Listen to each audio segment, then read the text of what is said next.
Okay, so endocrine system, lymphatic system, and then we're going to have the senses, which is the focusing specifically on the eye and the ear. The eye and the ear are the two that are, we kind of talked about the mouth with the digestive system, and we talked about the nose with the respiratory, so that's why we're not going to focus too much on smelling and tasting. But we will focus on the eye and the ear a little bit, and I did include those on our labeling, so you'll at least get those structures on our labeling assignment. Alright, so the endocrine system is the second controlling system of the body. Nervous system being the first controlling system of the body, and the endocrine is the second. So while the nervous system uses electrical signals that pass through the body, the endocrine system uses the chemical signals, such as the hormones being the main one. So hormones tell our body what to do and signal different parts of our body what to do. There are many different types of hormones, and this one I found particularly challenging to separate the physiology from the anatomy. This is very hard to teach the endocrine system without teaching what the hormones do. You can say, okay, this is the hormone, but it's really hard to say this is the hormone and this is what it does. So this was really, really hard to separate the anatomy and the physiology, but I really tried my best to keep the two separate to the best of my ability. So for this, I'm trying to keep it as concise as possible in the interest of time constraints, but also make it make sense, but also make it so it's anatomy and not physiology. So it was kind of been, I don't want to say a challenging unit, but an interesting one to make for you guys. Not make it too complicated, make it anatomy, and make it fit the time that we have.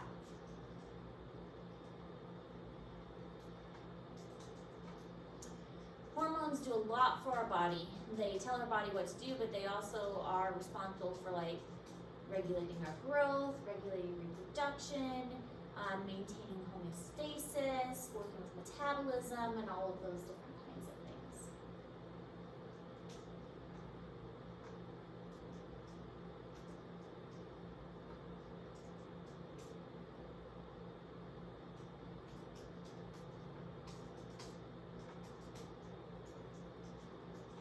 So pretty much this regulates all the main characteristics of a living being. Yeah, the nervous system coordinates muscles and it also coordinates breathing and digestive stuff, but the hormones do that as well to some degree. Hormones are going to regulate things like blood sugar levels and digestive features.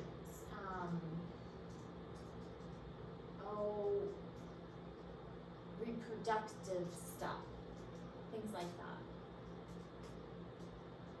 So the nervous system just signals it to do that stuff, and the endocrine system actually does it?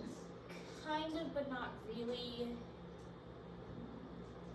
The hormones signal it in a different way. The hormones send a signal with chemicals, and then cells have receptors that accept those chemicals, and then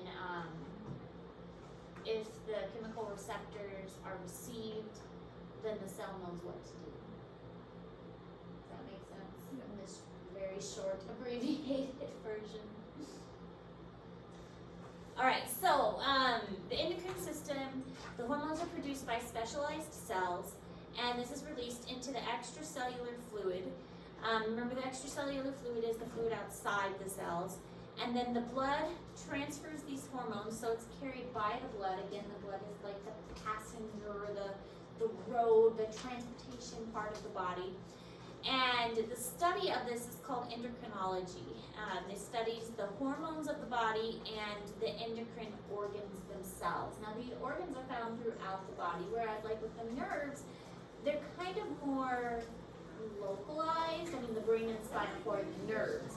but it's a little bit different with the endocrine system. We've got endocrine organs found throughout the body. I mean, we've got a couple endocrine organs in the brain, and then we've got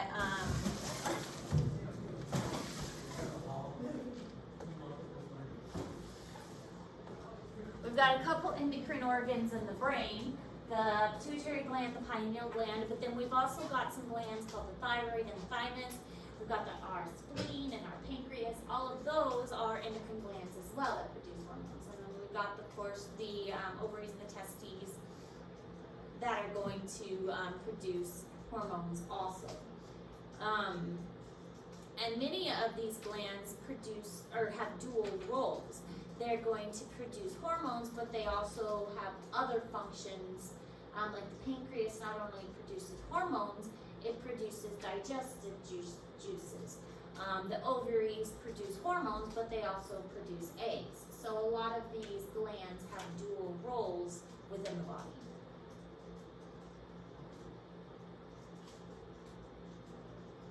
And unrelated, is anybody done with the reproductive lab? No. No? No, I don't. Not even close?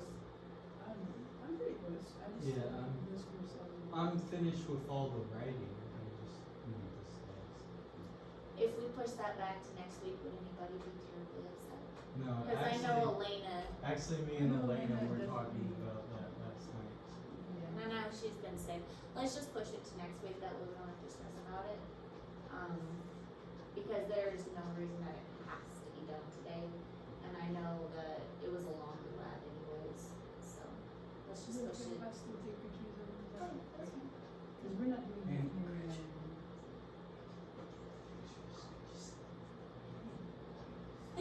Yeah, Sweet. yeah, we can just make that due next week, Okay, thank you. so you don't have to rush quite so much. Oh, and from the way should we have to do this? Yeah, we can, that's fine. I mean, it still needs to be good, it still needs to get done.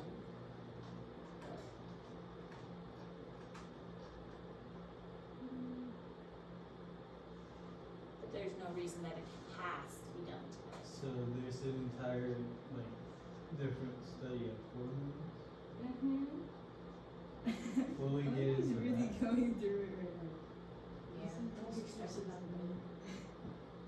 Oh, poor thing. Elena doesn't look like going there right now. What's going on? She's not in her hot girl era. She's caught like a clown on her head. Yeah, she looks like she's on her deathbed. Poor thing. Well, and she said medical reasons this morning, and I'm like, give me some more information than that, Elena. And I tried in my email back to dig for some more information. I'm like, I'll get it out of Gretchen. Anyway, so hormones are classified chemically as amino acids, steroids, and prostaglandins. So those are kind of the three main groups that they get classified as: amino acids, steroids, or prostaglandins.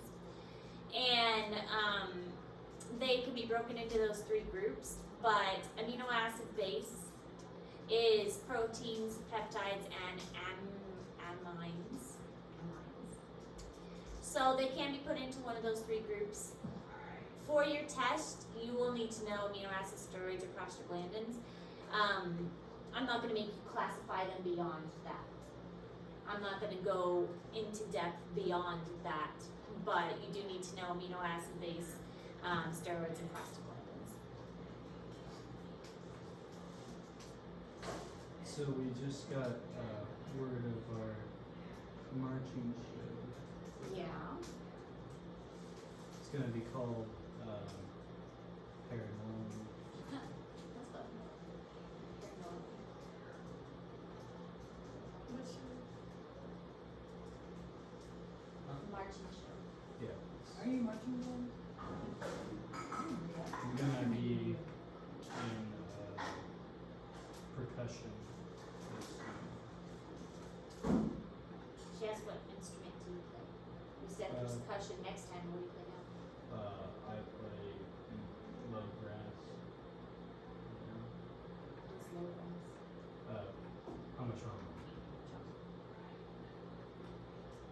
gonna say. More specific than low breath.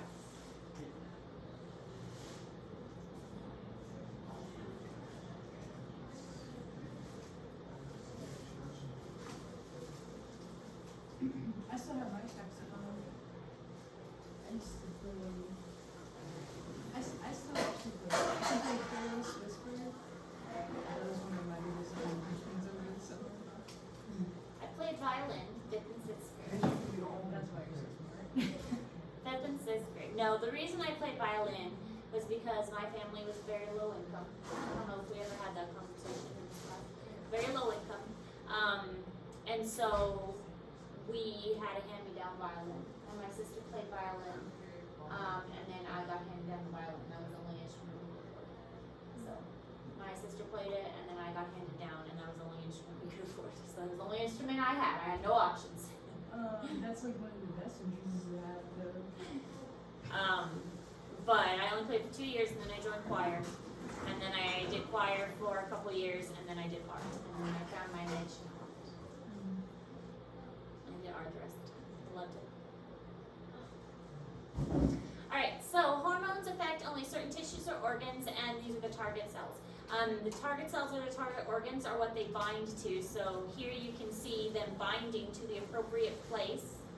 So they come out of the blood vessel and bind to the appropriate place. This is not a target cell because it does not have the appropriate receptors. So the receptors must be located on the target cell in order to activate that particular cell or organ.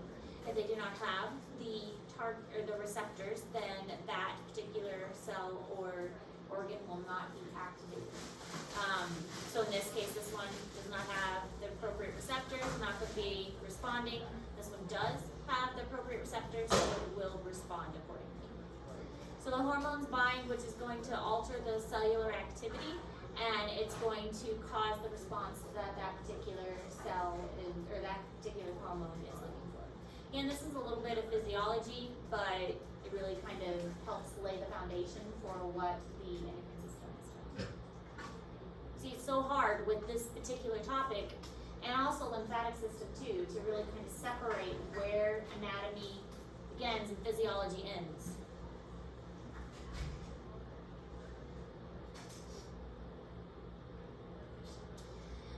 This is looking at kind of hormonal stimulation. The pituitary gland is one of the major glands. It's such a tiny gland too, but it does such a major function in endocrinology and the regulation of hormones. So we'll spend a little bit of time here in a moment talking about how the pituitary gland influences hormone production.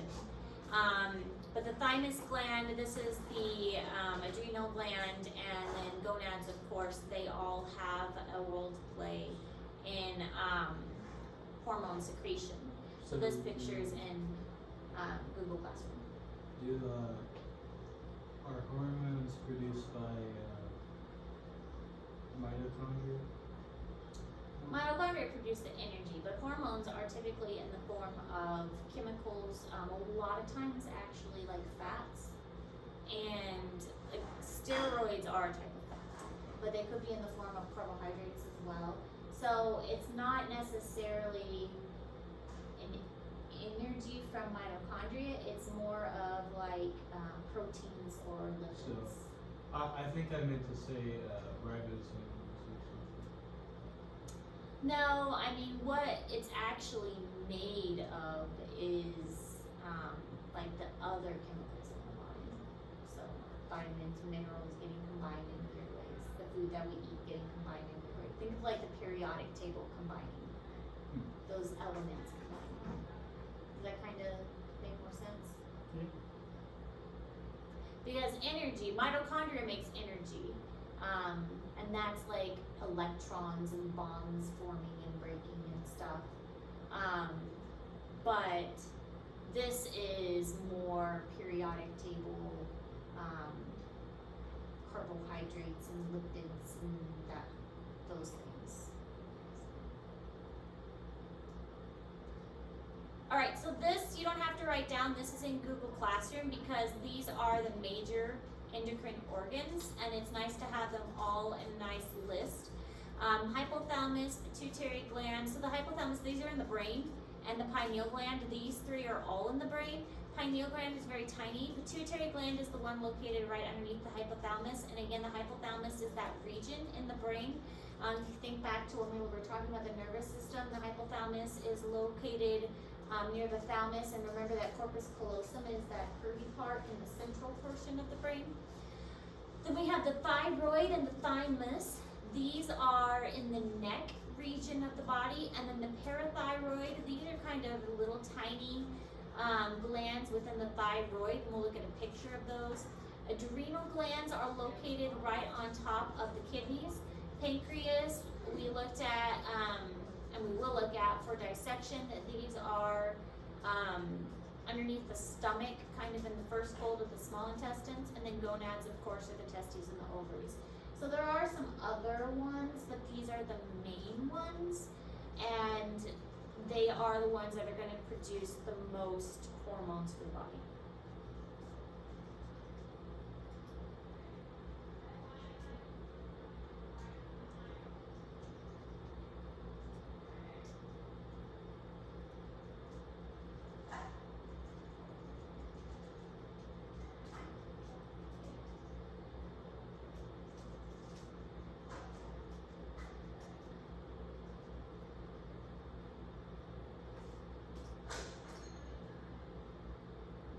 It's like something murder. I don't know why I listed all these if it's all gonna be on I said Google Classroom. Google. And here is a picture that's in Google Classroom showing the locations. A lot in the brain, some in the neck, chest region, abdominal region, and reproductive region, kind of scattered throughout the body. You'll see also with the lymphatic system, also scattered throughout the body. I thought it was kind of weird that the endocrine was like so spread out. And It really like, is. Yeah. Well, they connect, of course, but Mhm. like they. Well, Yeah, and even very the connection is kind of weird. I mean, it's connected by the blood, but it's not like the nervous system, which is connected by nerves and the spinal cord. And It's not connected by its own root. It's like it uses another system to get itself to itself. yeah, and like the lymphatic system has the lymph nodes and the lymph vessels. This is just kind of a series of organs that have other purposes too. So the endocrine system is very unique like that. So some glands have purely endocrine functions, but as we were just saying, some of them don't. Some of them have other purposes too.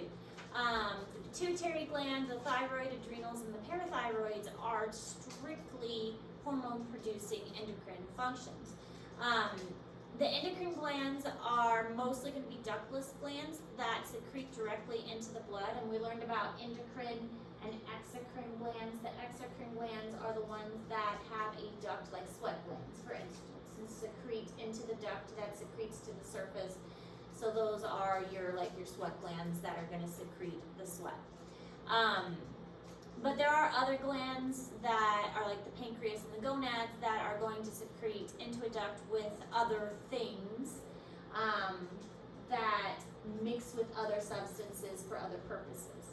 So it is a strange system, kind of unlike the other systems we've discussed before. It has kind of weird purposes.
So, Mrs. Vitt said my song was inappropriate today. I had to make a new song. What?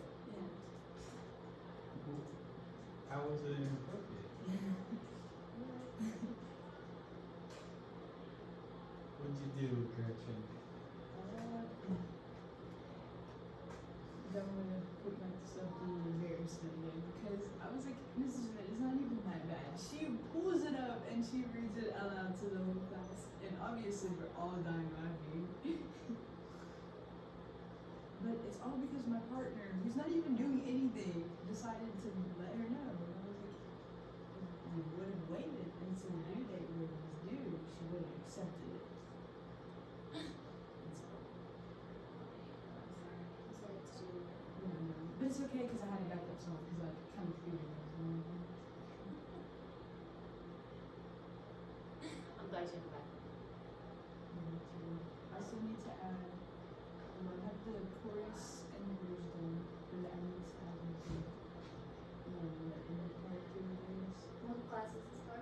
Terminology. We just have to create a rapid song without hurrying the terms.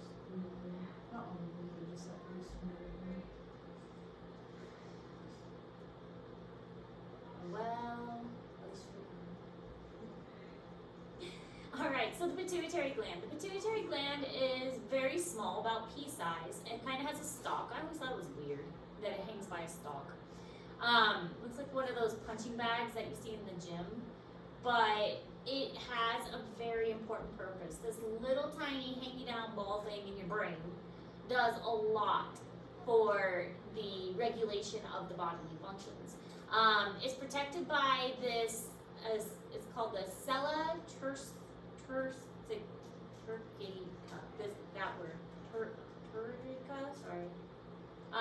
of the sphenoid bone. It has an anterior and posterior pituitary. The anterior pituitary is the gland that makes the hormones, and the posterior pituitary is nervous tissue that regulates and sends out the hormones. So the anterior makes it, the posterior sends it out. It's often called the master endocrine gland. So this little tiny pea-sized gland He's the master. is the master. I mean, it's so That's- weird. Isn't that weird? Yeah. A little pea in your brain that's hanging by a stalk that looks like a little punching bag is the master endocrine gland. I mean, it's just so weird. So we're gonna put this, 2-year-old at the head of the company. I hope you'll Pretty much. understand. This little pea in your brain that hangs by a stalk is in charge of your endocrine system and regulates it. Crazy. Crazy. The body is crazy. How does that even work? Well, the anterior produces the hormones and then sends the information to the posterior, which tells the body what to do with it all. So it's like just a little control tower. Yeah. It's not actually really producing things, right? Well, the anterior produces it, and the posterior sends it out and tells it where to go. And so it kind of like sends it to the other glands and then tells the other glands what to do. It's sending letters. Yeah, it's kind of like sending letters to boss the other stuff around. Kind of like the brain like sends messages to tell the other parts what to do. That's what the pituitary gland is doing. It's like sending hormonal signals to boss the other organs around. It's the boss baby. Apparently. Imagine that thing is impossible. It is. Little tiny pituitary gland.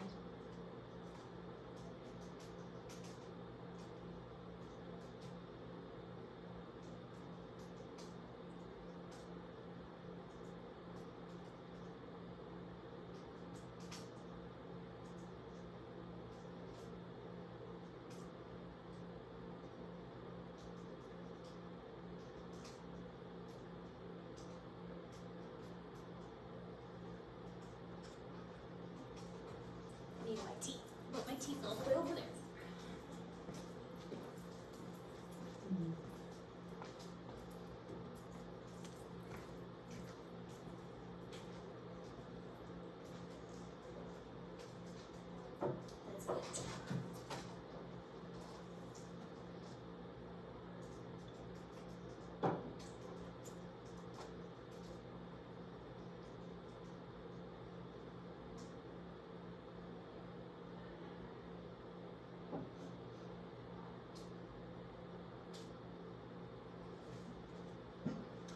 So here we can see kind of how this works. We've got our little pituitary gland here, but it produces the information in this front part, and then it sends the signals to all of these other areas, and that's what the posterior pituitary is helping with. So here is where the anterior pituitary is functioning, and this is what the posterior pituitary is doing. So really all this is going on in this little tiny gland. So there's a lot going on. It's a very, very productive little gland, very important. You don't really want much, you don't want anything bad to happen to this little tiny gland. Protect us. With your little sphenoid bone. Another kind of visual of it also in Google Classroom. The previous one was in Google Classroom. Anterior pituitary, posterior pituitary, showing some of the vessels going in, the arterial blood supply and the venous drainage. And then this one indicating that it goes to the kidney tubules and then to the mammary glands. Oxytocin is a stimulant, so the pituitary gland also helps with labor and delivery, and this is what's going to cause a lot of contractions. Oxytocin is contraction of the uterus muscles. Pitocin is something that they give. It's an artificial stimulant to stimulate contractions, and it's the artificial. Pitocin is the artificial version of oxytocin. My Siri keeps on giving me suggestions that text Mr. Freeman back. And it's So- only for one app, too. So if you did a cross section of the pituitary, this is what it would look like, anterior versus posterior. So this is cutting through a cross section. Posterior does not make the hormone; it releases it, and the posterior releases two, in particular the oxytocin and the antidiuretic hormone. What do you think an antidiuretic hormone would do?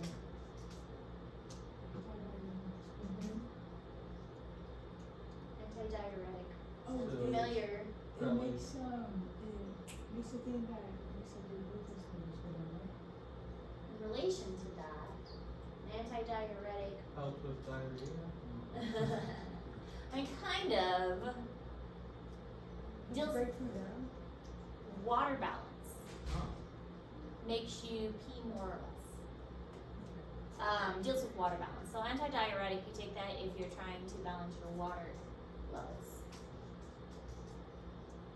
So this would send a message to the kidneys, helping to balance the water intake of the kidneys.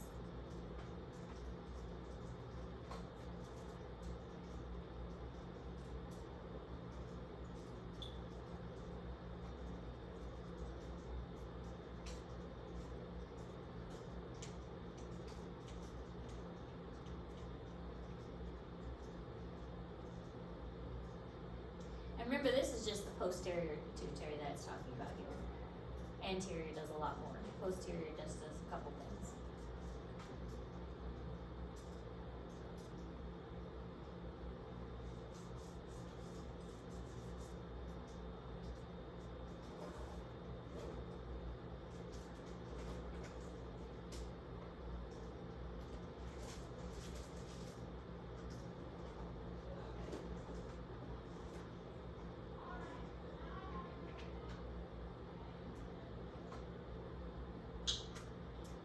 Okay, so with the anterior, we have 6 different hormones that we're dealing with.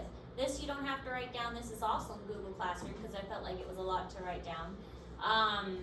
There are 2 that have non-endocrine targets that are not going to an endocrine gland, prolactin and growth hormones, and then there are 4 that are tropic hormones, so follicle stimulating hormone, luteinizing, thyrotropic, and adrenocorticotropic hormone. That one's a long one. Adrenocorticotropic hormone. Again, we're not getting into the function so much because 1, anatomy class versus physiology class, and 2, time constraints. So you need to know the hormones, but we're trying to avoid getting into what they do too much. But it helps to know what they do. It does, but see, that's where it's hard with this portion of the class because the endocrine system, it helps to know what they do, but then that's physiology, but They it's. should allow us to have like a little bit of physiology. And I am. I'm trying to give you a little bit to help understand. So I'm trying. I'm trying to find a balance. You can't give too much because it gets confusing, but you. And then it gets long too. And this class could go on forever. I mean, the body's so complicated, it could go on forever. So yeah, I'm trying to find that balance, but sometimes hard. It's hard to It's find okay, that balance. you've got it down. I'm trying. Especially now that we're running out of time. Hard. But here's this actually does a pretty good job of indicating what they do. Growth hormone is going to the bones and the muscles, helping those grow. Prolactin is the mammary glands producing milk. Follicle stimulating and luteinizing, those are actually reproductive hormones. Thyrotropic is for the thyroid, as the name would suggest. And see those four little dots? Those are the parathyroid glands. Those little Wait, what? dots. So this is the thyroid gland. Those little dots, those are the parathyroid. We'll talk about those later. Probably I Monday. thought it was like separate. Yeah, no, they're like embedded. Isn't that cool? Embedded. Adrenocorticotropic hormone, that's in the adrenal gland.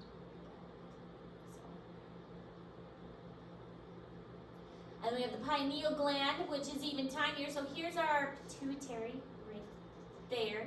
Pineal gland is back here toward the back. Pineal gland, and it secretes melatonin. And you guys do know what melatonin is. I'm sure you've heard of it. Sleepy. Makes you sleepy. So melatonin, apparently, from all the research that's been done, it doesn't like necessarily make you sleepy. It's supposed to help you fall asleep. I mean, it's supposed to help you go to sleep and help regulate your body's sleep and wake cycle. And that's why the people are so excited about melatonin, is that it doesn't like, it's not like a sleeping pill. Sleeping pills make you go to sleep and put you to sleep. And that's why they're a little more dangerous, because if you take too many sleeping pills, it like knocks you out and it's dangerous. Whereas with melatonin, it's hard to like overdose, because with melatonin, your body makes it naturally, and with melatonin, your body, it's more of a, it will help you fall asleep, but you're not like conked out, dead to the world. You can wake up if you need to. Melatonin not really works for me. And see, and that's the thing. It's like it doesn't necessarily like keep you asleep. It just helps you kind of naturally regulate yourself, and it doesn't work for some people. Is that regulated? Is that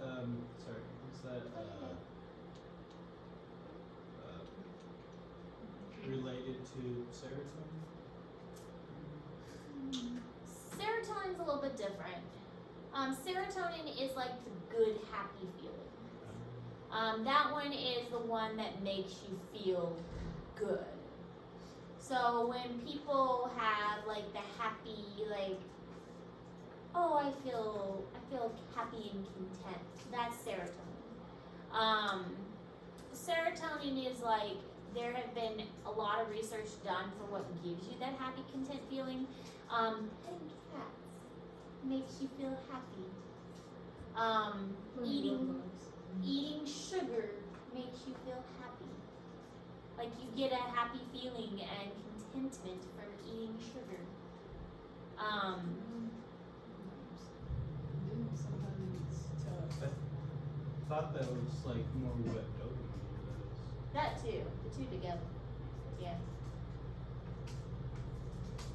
I think dopamine more makes you feel Yeah. satisfied, right? Yeah. Yeah.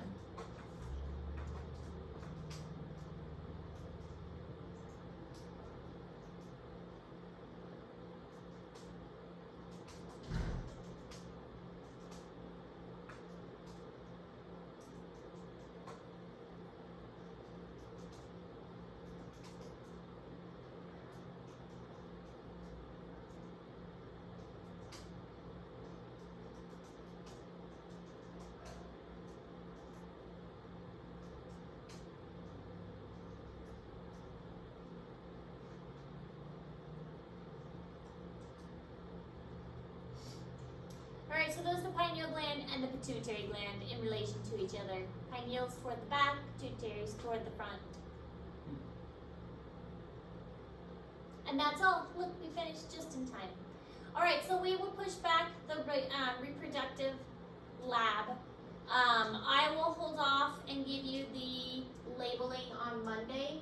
That way I can give you that when Elena's here, and we're almost out of time anyways. But we do have the new labeling assignment. That will be the only assignment for this unit, because then we're going to have a cat dissection prep. That is kind of a bigger assignment to get us ready for the cat. So we won't have a lab that goes with the endocrine. We will have a cat dissection prep that gets us ready for the cat dissection. Questions? Okay. Give Elena our love and tell her she needs to get better. And What type of cat are we doing?